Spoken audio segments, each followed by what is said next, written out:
وبركاته.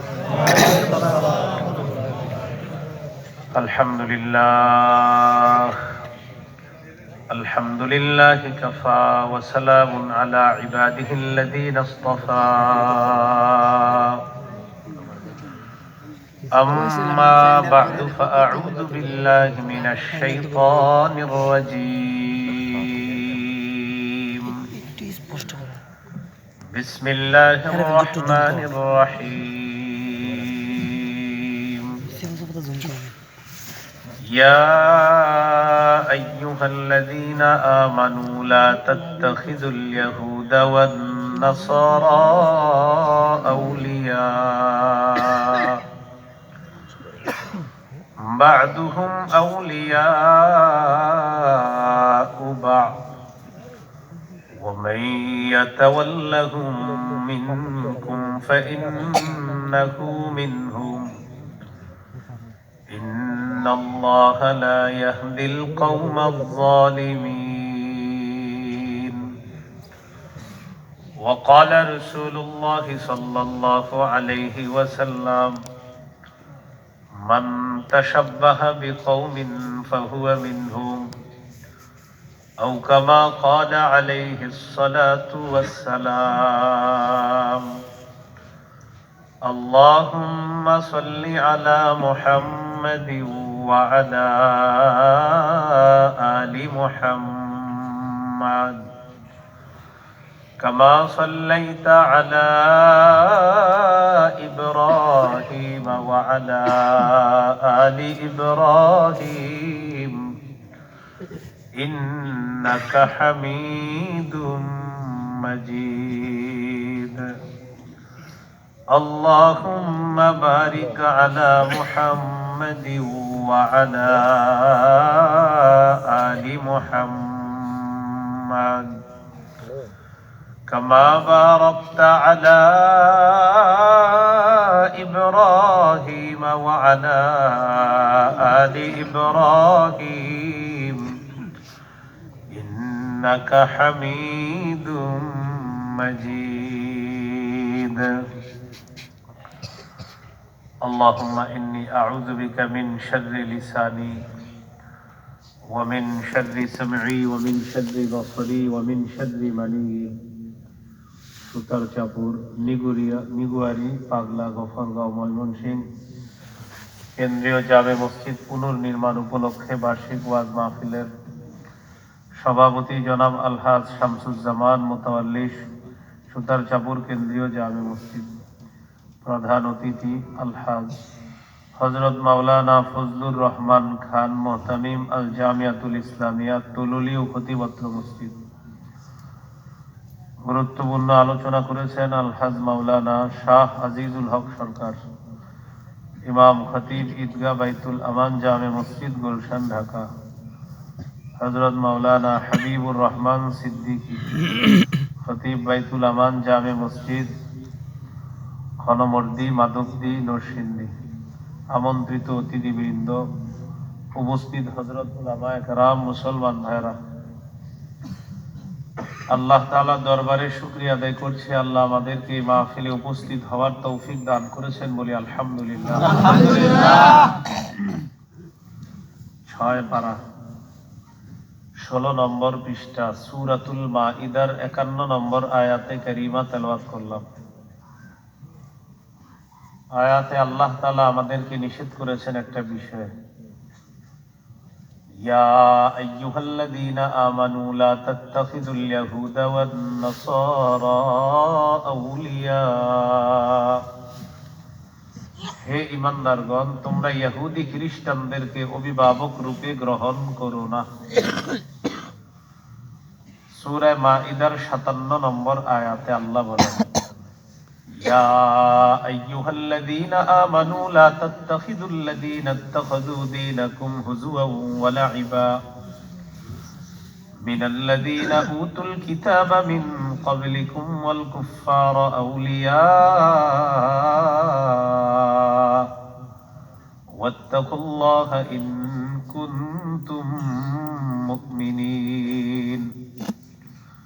তোমাদের পূর্বে যাদেরকে কিতাব দেওয়া হয়েছে, তাওরাত, ইনজিল, আহলে কিতাব ইহুদি খ্রিস্টানদের মধ্যে এবং কাফেরদের মধ্যে যারা তোমাদের ধর্মকে উপহাসের খেল তামাশার পাত্র বানিয়েছে, তাদেরকে অভিভাবক রূপে গ্রহণ করো না। সূরা মাইদার ৫১ নম্বর আয়াতে বলেন, বা'দুহুম আউলিয়াউ বা'দ, ইহুদিরা একে অপরের অভিভাবক। ওয়া মান ইয়াতাওয়াল্লাহুম মিনকুম ফাইন্নাহু মিনহুম, তোমাদের মধ্যে যারা ইহুদি খ্রিস্টানদেরকে অভিভাবক রূপে গ্রহণ করবে, সে তাদেরই অন্তর্ভুক্ত হয়ে যাবে। তাহলে আমাদেরকে আল্লাহ নিষেধ করলেন ইহুদি খ্রিস্টানদেরকে অভিভাবক রূপে আমরা যেন গ্রহণ না করি। কি ক্ষতি তাদেরকে অভিভাবক হিসাবে গ্রহণ করলে? ১ নম্বর ক্ষতি, তাদের কালচার আমাদের উপর চাপায় দিবে। ২ নম্বর, আমাদের মুসলিম মা বোনদের শরীরে আটসাটো খাটো পোশাক, পাতলা পোশাক তারা উঠিয়ে দিবে। ইকু দিয়ে না, ইকু দিয়ে না। ৩ নম্বর ক্ষতি, আতশবাজি ফুটানো। এই ক্ষতিগুলা মুসলমানরা ৩১ ডিসেম্বর রাত ১২টার পরেও দেখবে। ৪ নাম্বার ক্ষতি, শরীরে টেটু আঁকা, উল্কি আঁকা। ৫ নাম্বার, গান বাদ্য বাজানো। এটা ৩১ ডিসেম্বর যাওয়ার পর ২০২৫ জানুয়ারিকে স্বাগত জানানোর জন্য বাজাবে। রমজান মাসের ২৯-৩০টা রোজা রাখার পর এত সওয়াব কই রাখবে? এই জন্য ঈদের আগের রাতেও বক্সে গান বাজায়। এই হলো ৫ নাম্বার। ৬ নাম্বার, মদ বিক্রির রেকর্ড হবে ৩১ ডিসেম্বর। ৬ নাম্বার। ৭ নাম্বার, জিনাকে হালাল মনে করা হবে। নাউজুবিল্লাহ। ৮ নাম্বার, অর্থের অপচয়। ৯ নাম্বার, সময়ের অপচয়। ১০ নম্বর, বিজাতীয় স্লোগান মুসলমান বাচ্চার মুখে চাপায়া দিবে। এই ১০টা ক্ষতি নিয়ে ৩১ ডিসেম্বর আসতেছে। ১ নাম্বার, তাদের কালচার আমাদের উপর চাপায়া দিবে। আমাদের ধর্মের নাম ইসলাম, মুসলমানদের একটা কালচার আছে। সূরা আলী ইমরানের ১৯ নম্বর আয়াতে আল্লাহ বলেন, ইন্নাদ-দীনা ইনদাল্লাহিল ইসলাম, নিশ্চয় আল্লাহর কাছে একমাত্র দ্বীন হলো ইসলাম। সূরা আলী ইমরানের ৮৫ নম্বর আয়াতে আল্লাহ বলেন, وَمَن يَبْتَغِ غَيْرَ الْإِسْلَامِ دِينًا فَلَن يُقْبَلَ مِنْهُ, যে ব্যক্তি ইসলাম ছাড়া অন্য কোনো কিছুকে দ্বীন হিসাবে গ্রহণ করবে, এটা তার থেকে গ্রহণযোগ্য হবে না, গ্রহণ করা হবে না। وَهُوَ فِي الْآخِرَةِ مِنَ الْخَاسِرِينَ, সে আখিরাতে ক্ষতিগ্রস্তদের অন্তর্ভুক্ত হবে। সূরা বাকারা ১৩১-১৩২ নম্বর আয়াতে আল্লাহ বলেন, অভিভাবক যারা আছে তারা ইসলাম পালন করতে হবে, সন্তানকে ইসলাম পালনের ওসিয়ত করতে হবে। আল্লাহ তাআলা বলেন, ইয ক্বালা লাহু রাব্বুহু আসলিম ক্বালা আসলামতু লিরাব্বিল আলামিন। স্মরণ করুন ওই সময়কে যখন ইব্রাহিম আলাইহিস সালাতু ওয়াস সালামকে তার রব বললেন, আসলিম, আপনি আত্মসমর্পণ করেন। ইব্রাহিম নবী বললেন, আমি বিশ্ব জগতের রব আল্লাহর কাছে আত্মসমর্পণ করলাম। সন্তানকে ওসিয়ত করতে হবে ইসলাম পালনের। ওয়াওয়াসসা বিহা ইব্রাহিম বানিহি ওয়া ইয়াকুব ইয়া বানিয়া ইন্নাল্লাহা আসতাফা লাকুমুদ-দীন ফালা তামুতুন্না ইল্লা ওয়া আনতুম মুসলিমুন। ইব্রাহিম নবী, ইয়াকুব নবী তাদের সন্তানদেরকে ওসিয়ত করলেন, হে প্রিয় সন্তান, আল্লাহ তোমাদের জন্য দ্বীন নির্বাচন করেছেন ইসলাম। ফালা তামুতুন্না ইল্লা ওয়া আনতুম মুসলিমুন, তোমরা মুসলমান না হয়ে মরবা না। অভিভাবক যারা ইসলাম পালন করতে হবে, সন্তানকে ইসলাম পালনের ওসিয়ত করতে হবে। বিপরীত দিকে বেঈমানদের কালচার গ্রহণ করলে কি ক্ষতি হবে? قال رسول الله صلى الله عليه وسلم من تشبه بقوم فهو منهم। রাসূলুল্লাহ সাল্লাল্লাহু আলাইহি সাল্লাম বলেন, যে ব্যক্তি কোন সম্প্রদায়ের সাথে সাদৃশ্যতা অবলম্বন করলো সে তাদেরই দলভুক্ত হয়ে যাবে। তাহলে বিজাতীয় কালচার গ্রহণ যারা করবে, নবী বললেন সে তাদের অন্তর্ভুক্ত হয়ে যাবে। এই হলো 31শে ডিসেম্বর 31st নাইট। এটা আমাদের কালচার না, এটা ইহুদি খ্রিস্টানদের কালচার। এই কালচার গ্রহণ করা মানে তাদের দলে শামিল হয়ে যাওয়া, বলি নাউজুবিল্লাহ। 2 নাম্বার, 8-60 খাটো ছোট পাতলা পোশাক পরা, মা বোনদের উপর চাপিয়ে দেওয়া। এই রাতে যে যার মতো পোশাক পরবে, কিছু বলতে যাবেন বলবে এটা আমার পোশাকের স্বাধীনতা, তোমার সমস্যা। ইসলামে পোশাকের নীতিমালা আছে, খুব মন দিয়ে শোনেন। সূরা আরাফের 26 নম্বর আয়াতে আল্লাহ বলেন, ইয়া বানি আদম কদ আনজালনা আলাইকুম লিবাসাই ওয়ারি সাওআতিকুম ওয়ারিশা।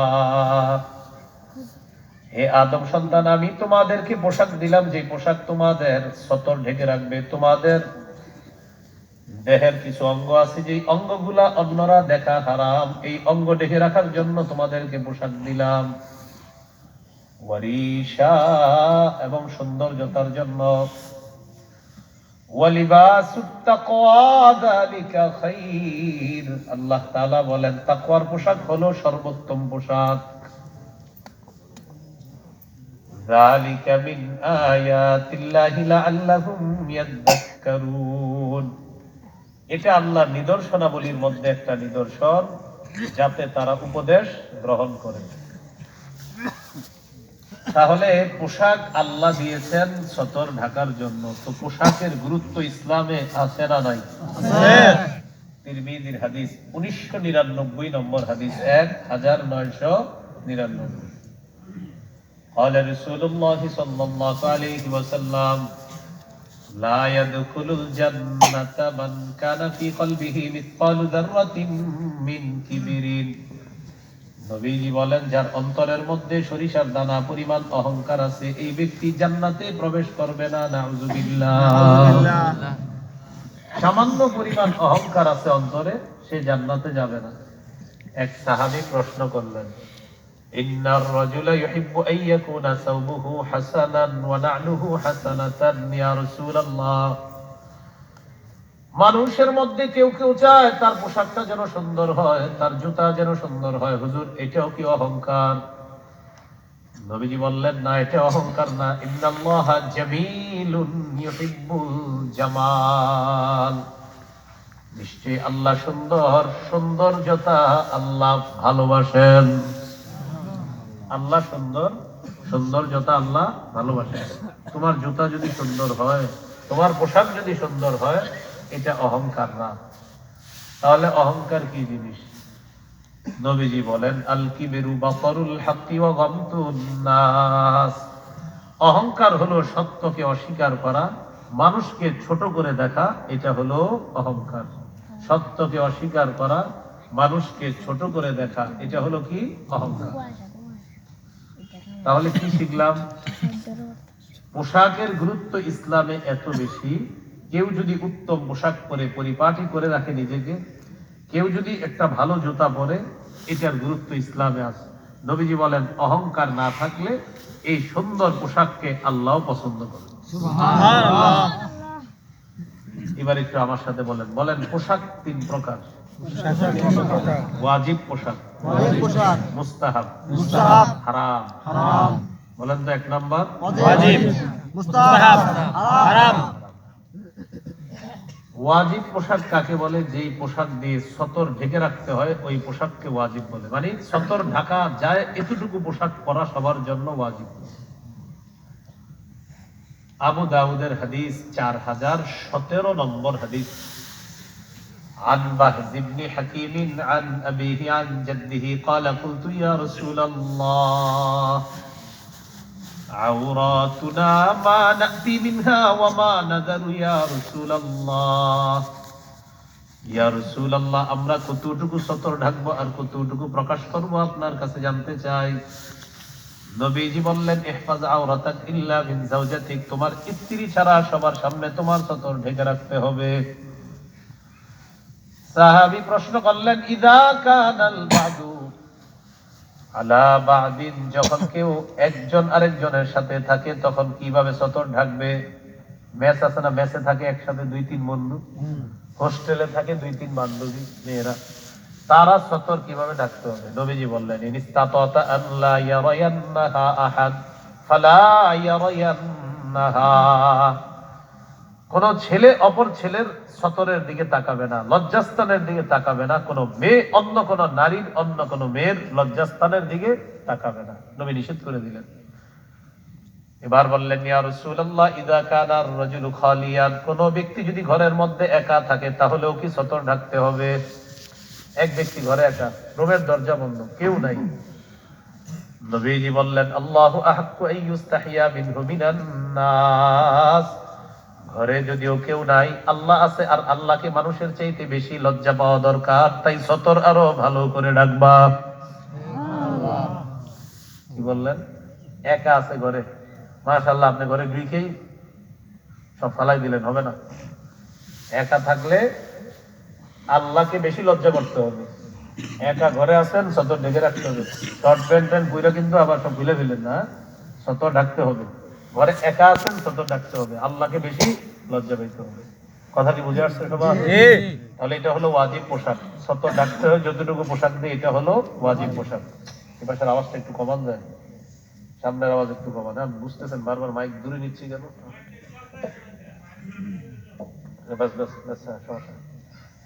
এই হলো আপনার, এবার ঠিক আছে, বাড়ায় না আওয়াজ, নতুন করে বাড়ায় না, কমান না। আর বাচ্চা অনেক রাত, মানুষ ঘুমায়, পরে মাইক টেক দিতে পারে, তো জোরে বাড়ায় না। ঠিক আছে, ঠিক আছে। ঘরে যদি কেউ একা থাকে তাহলে কিভাবে সতর ডাকবে? নবীজি সাল্লাল্লাহু আলাইহি সাল্লাম বললেন আল্লাহ আছে, আল্লাহকে বেশি লজ্জা পাওয়া দরকার। এই হলো ওয়াজিব পোশাক। 2 নাম্বার মুস্তাহাব পোশাক কাকে বলে? আবু দাউদের 4063 নম্বর হাদিস। এই হাদিসের মধ্যে এক সাহাবী নবীজির কাছে আসছে, আবুল আহওয়াস, তার পিতা নবীজির কাছে আসছে। তিনি বলেন আতাইতু রাসূলুল্লাহ সাল্লাল্লাহু আলাইহি ওয়াসাল্লাম ফি সাওবিন দুনিন, আমি আল্লাহর নবীর কাছে নিম্ন পোশাকে আসলাম। নবীজি আমার পোশাক দেখার পর বললেন আলাকা মালুন, তোমার সম্পদ আসেনি? সাহাবী বললেন হুজুর আস। নবীজি বললেন মিন আইয়িল মাল, কোন ধরনের সম্পদ বলো? সাহাবী বললেন কদ আতানি আল্লাহু মিনাল ইবিলি ওয়াল গানামি ওয়াল খাইলি ওয়ার রাকিক, হুজুর আল্লাহ আমাকে উট দিয়েছেন, আল্লাহ আমাকে মেষ দিয়েছেন, দুম্বা দিয়েছেন, আল্লাহ আমাকে ঘোড়া দিয়েছেন, আল্লাহ আমাকে দাস দাসী দিয়েছেন, আলহামদুলিল্লাহ আমার যথেষ্ট সম্পদ। নবী বললেন এত সম্পদ, তাহলে এরকম নিম্নমানের পোশাক কেন পরছো? এটা নিম্নমানের পোশাক পরছে তো, তোমার এত সম্পদ আছে, নিম্নমানের পোশাক কেন পরছো? এবার আল্লাহ নবী বললেন ইযা আতাকাল্লাহু মালা ফালইরা আসারু নি'মাতিল্লাহি আলাইকা ওয়া কারামাতি, আল্লাহ তাআলা তোমাকে যখন সম্পদ দিয়েছেন, এই সম্পদের নিদর্শন তোমার শরীরে থাকা দরকার। এই সম্পদের নিদর্শন আর এই নিয়ামতের নিদর্শন যেন তোমার মধ্যে দেখা যায়, তবে এটা মানুষকে দেখানোর জন্য না, আল্লাহর শুকরিয়া আদায় করার জন্য। কি বললেন? আল্লাহ যে নিয়ামত দিয়েছে, নিয়ামতের নিদর্শনটা একটু দেখা দরকার। তো তুমি এটা কি পোশাক পরছো? এখান থেকেও বুঝলাম মুস্তাহাব হলো একটু পরিপাটি হয়ে সুন্দর পোশাক পরা। আবু দাউদের হাদিস 4062, আগেরটা বললাম 4063, এটা হলো 4062, মানে একটা হাদিস আগে। এই হাদিসের বর্ণনাকারী জাবের রাদিয়াল্লাহু তাআলা তিনি বলেন আতানা রাসূলুল্লাহ সাল্লাল্লাহু আলাইহি ওয়াসাল্লাম ফারাআ রাজুলান শাইসা, নবীজি আমাদের মাঝে আসলেন, আসার পর এক ব্যক্তির দিকে তাকায় দেখে তার মাথার চুলগুলো এলোমেলো, কদ তাফাররাকা শারুহু, তার চুলগুলো এলোমেলো, মাথার চুল এলোমেলো। নবীজি বললেন আমা ইয়াজিদু হাযা মা ইউসাক্কিনু বিহি শা'রা, আচ্ছা সে কি কোনো চিরুনি পায় না তার মাথা আঁচড়ানোর জন্য? নবীজি দেখলেন চুল এলোমেলো, তো বললেন তার কি কোনো চিরুনি নাই যে একটু চুলগুলো আশ্রয় সুন্দর মতো রাখবে? চিরুনি নাই তার। কিন্তু আমরা যত চুল উল্টা পাল্টা দেখি আর সালা গায়ে দেখি, বাস হ্যাঁ বিশ্বাস মা কিছু আছে ভিতরে, না হয় এরকম সালা পরে।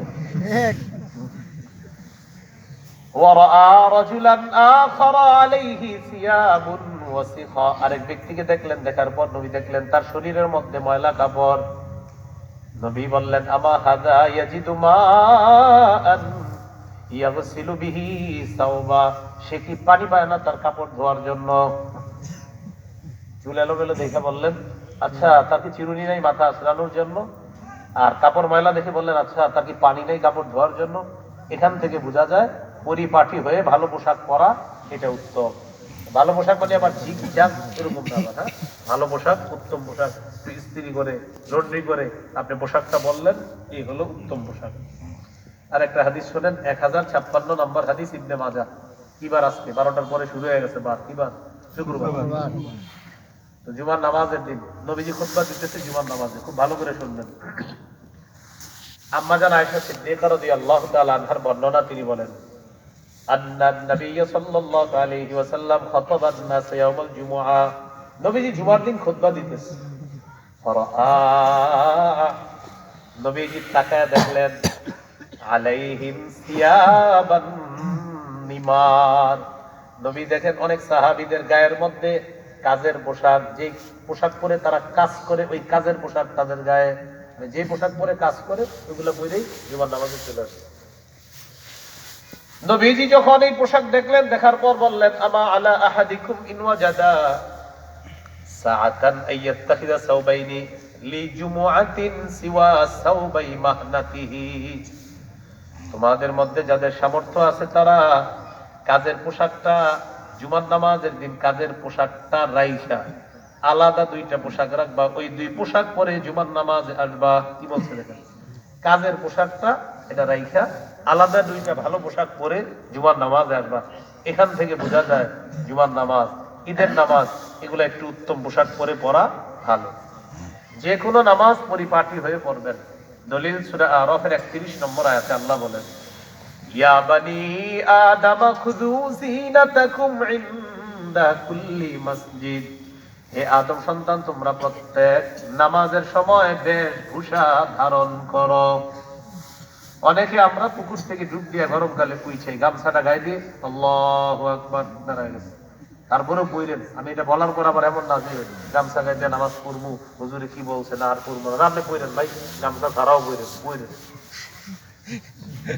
ঘটনা হলো আপনি গামছা গায়ে দিয়ে বললেন, আপনার নাতিরে কইবেন এটা ভিডিও করতে, আপনার ভিডিও করার পরে আপনি দেখবেন সম্মানিত আপনাদের কেমন দেখা যায়। এই যে গামছা গায়ে দিয়ে বললেন, আপনাকে দেখতে কেমন দেখা যায় একটু বলবেন তাকে। এই জন্য ভাই আল্লাহর সামনে সবচেয়ে উত্তম পোশাক পরে দাঁড়াবো, বলেন ইনশাআল্লাহ। মনে আছে 1 নম্বর ওয়াজিব পোশাক, 2 নম্বর মুস্তাহাব, এগুলো মুস্তাহাব পোশাক, একটু ভালো পোশাক পরা। 3 নম্বর গুরুত্বপূর্ণ আলোচনা পোশাকের, হারাম পোশাক। বলেন কি পোশাক? হারাম পোশাক। প্রথমে 6টা কথা মনে রাখেন। পুরুষের জন্য রেশমের পোশাক হারাম, 1। 2 পুরুষ নারীর পোশাক পরবে না। 3 নারী পুরুষের পোশাক পরবে না। 4 নাম্বার অহংকারের উদ্দেশ্যে পোশাক পরবে না। 5 নাম্বার বিজাতীয়দের পোশাক পরবে না। 6 নাম্বার 8-60 ছোট পাতলা পোশাক পরবে না। যেটা আলোচনার জন্য আমি ওই যে বিজাতীয় কালচারের আলোচনায় বলছিলাম 31শে ডিসেম্বর, যে যার মতো পোশাক পরবে আর বলবে আমার শরীর আমার পোশাক, যেটা মন চায় পরবো, তোমার কি এরকম। 1 নম্বর পুরুষের জন্য রেশমের পোশাক হারাম, স্বর্ণখচিত পোশাক হারাম। সহিহ মুসলিমের বর্ণনা 2069 নম্বর হাদিস, قال رسول الله صلى الله عليه وسلم لا تلبسوا الحرير, তোমরা রেশমের পোশাক পরবা না। فإنه من لبسه في الدنيا لم يلبسه في الآخرة, যে পুরুষ দুনিয়াতে রেশমের পোশাক পরে আখিরাতে সে রেশমের পোশাক পরতে পারবে না। এর মানে পুরুষের জন্য দুনিয়াতে রেশমের পোশাক হারাম, জান্নাতে রেশমের পোশাক পুরুষের জন্য হালাল। সুবহানাল্লাহ।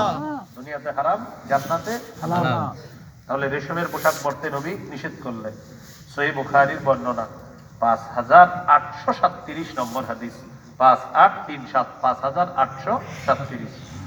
عن حذيفة رضي الله تعالى عنه قال নাহানা নবী সাল্লাল্লাহু আলাইহি ওয়াসাল্লাম আন নাশরাবা ফি আনিয়াতিদ যাহাবি ওয়াল ফিদ্দা ওয়া আন নাকুলা ফিহা।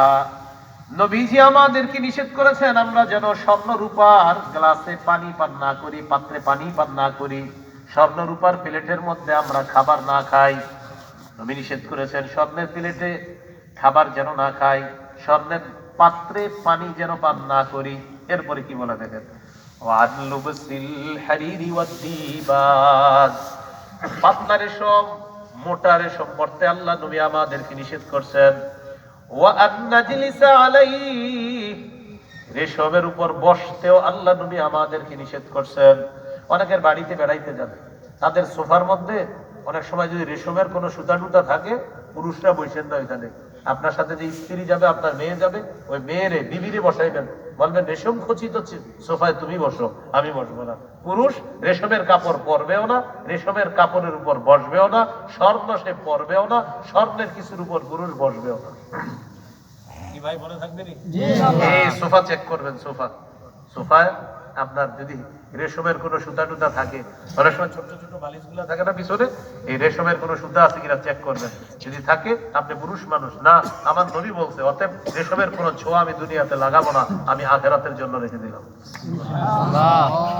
মনে থাকবেন ইনশাআল্লাহ।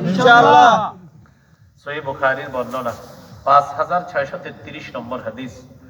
এটাও হুযায়ফা রাদিয়াল্লাহু তাআলা আনহুর বর্ণনা। তার থেকে ইবনে আবি লায়লা বর্ণনা করেছেন, তিনি বলেন قال رسول الله صلى الله عليه وسلم لا تشربوا في آنية الذهب والفضة, স্বর্ণ রূপার পাত্রে তোমরা পান করবা না, খাইবাও না।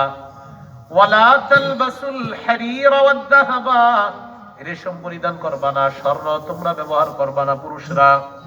এবার কি বলে দেখেন, ফাইন্নাহা লাহুম ওয়া লাকুম ফিল আখিরাহ, একবার সুবহানাল্লাহ পড়েন। সুবহানাল্লাহ। এবার অনুবাদটা শুনেন, নবী বলছেন ফাইন্নাহা লাহুম ওয়া লাকুম ফিল আখিরাহ, বিধর্মী পুরুষ যারা আছে রেশম তাদের জন্য দুনিয়াতে, বিধর্মী পুরুষদের জন্য রেশম দুনিয়াতে, তোমরা মুসলমান যারা তোমাদের জন্য রেশম আখিরাতে।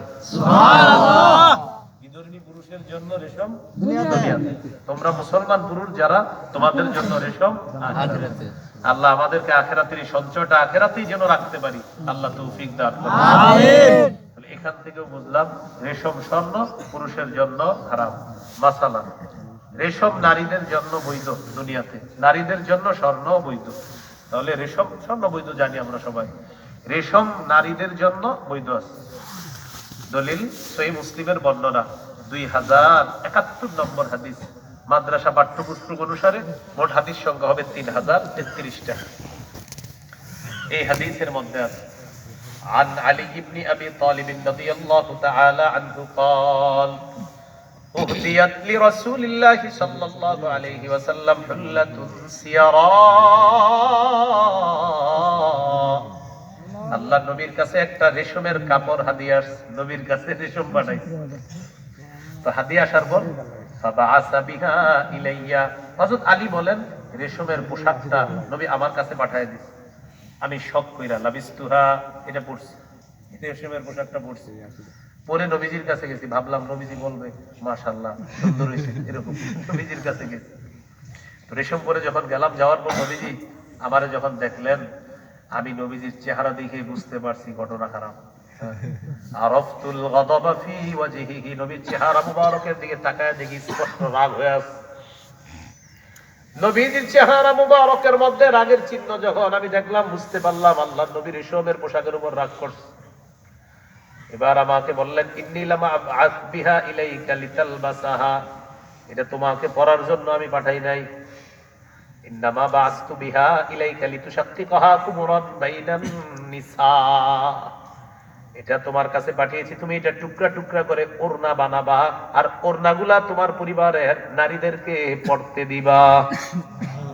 রেশমের ওড়না তুমি ছিঁড়ে এটাকে কাপড়টাকে কাটবা, কেটে কেটে এক একটা ওড়না বানাবা, মানে যাই হোক বাচ্চাদেরকে, মেয়েদেরকে, নারীদেরকে তুমি ওড়না দিবা, এগুলো তুমি পড়ছো।